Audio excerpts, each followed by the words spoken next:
तो अभी हम हॉस्टल को बाय बाय कह रहे हैं। कल संडे है, हम घर जा रहे हैं। देखें मुदस्सर भाई छुपे हुए हैं, ये देखें ये भी निकलने लगे हैं। और मैंने अपना बैग शैग ये देखिए, आपको अगर नज़र आ रहा हो तो बैग पहन लिया है। हम अब जा रहे हैं घर, अपना सफ़र हमारा अब शुरू हो जाएगा। चलो मुदस्सर भाई निकल गए हैं बाहर और इनके पीछे पीछे मैं भी आउट कर रहा हूँ। अब दरवाज़ा कर दें हम बंद। हॉस्टल में और कोई लड़का नहीं है। ये जा रहे हैं मुदस्सर भाई रिक्शा पॉइंट की तरफ और मैं इनको फॉलो करते हुए। मुदस्सर भाई को बार बार कॉलें आई जा रही हैं, कॉल कर कर के तंग किया जा रहा है। ये देखें जी मुदस्सर भाई माशाल्लाह कहते हुए, आप समझ सकते हैं कि ये माशाल्लाह क्यों कह रहे हैं। तो ये अभी हम रोड पे पहुंच गए हैं। यहाँ से आपको रिक्शा ढूंढते हैं और निकलते हैं अपने घर की तरफ। तो देखें जी रिक्शा रेडी है और मेरी जगह हैगी रिक्शे से और मैनू भी बोलावा। मैंने जैसे ही कहा मैंने भी रिक्शे में बैठना और मुझे भी साथ लेकर जाना, तो रिक्शे वाला मेरी तरफ देखकर मुस्कुराने लग गया और फिर इसके साथ हम रिक्शे में बैठ भी गए और हमारा सफ़र शुरू हो गया। थोड़ी देर में हम रेलवे स्टेशन पहुंच चुके थे। वहाँ पर जाकर हमने देखा तो काफ़ी ज़्यादा रश था। अभी ट्रेन के आने में थोड़ा टाइम बाकी था और मैंने सोचा थोड़ी देर बैठ के यहाँ पे आराम कर लेता हूँ। और मैं इर्द गिर्द की जो ऑडियंस थी उनको देखने लगा कि वो क्या कर रहे हैं। इतने ही में मेरे बाकी दोस्त आ गए और हम टिकट लेने के बारे में सोचने लगे। इसके बाद मैंने अपना टिकट ले लिया था और बाकी दो जो थे वो भी अपना टिकट ले रहे थे।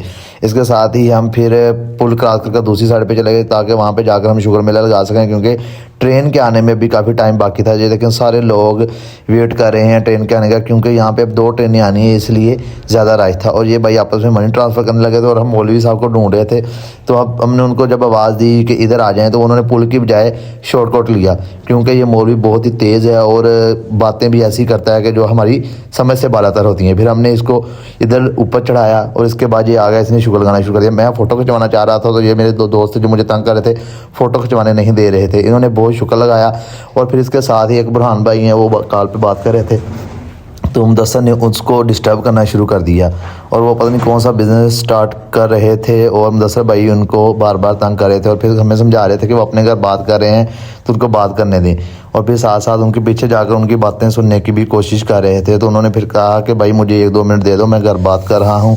इसके साथ फिर हमने थोड़ी सी वीडियो बनाई और ये भाई नीचे से ऊपर आ रहे थे तो मैंने इनकी वीडियो कैप्चर की और मेरा ये सामान नीचे ही छोड़ रहे थे। इसके साथ ही हम ट्रेन में बैठ गए और हमारा सफ़र शुरू हो गया। अभी थोड़ी देर बाद ही हम अपने स्टेशन पहुंच चुके थे। तो जी हम आपस में बातें कर रहे थे कि एक दूसरे के साथ कि कौन प्यारा आ रहा है। और मौलवी मुझे कह रहा था कि तुम तो लाइट के बाद भी वैसे ही नज़र आ रहे हो। और बुरहान भाई इन सारी बातों को लेकर बड़े परेशान थे, क्योंकि उनके लिए ये पहला सफ़र था और कैसर भाई उनको बहुत तंग कर रहे थे। इसके साथ ही ऑलमोस्ट हम जो है स्टेशन के बिल्कुल ही पास पहुंच चुके थे। फिर ट्रेन रुकी और हम लोग बाहर निकल आए। मज़ीद वीडियोज़ के लिए चैनल को लाइक शेयर और सब्सक्राइब करें। शुक्रिया।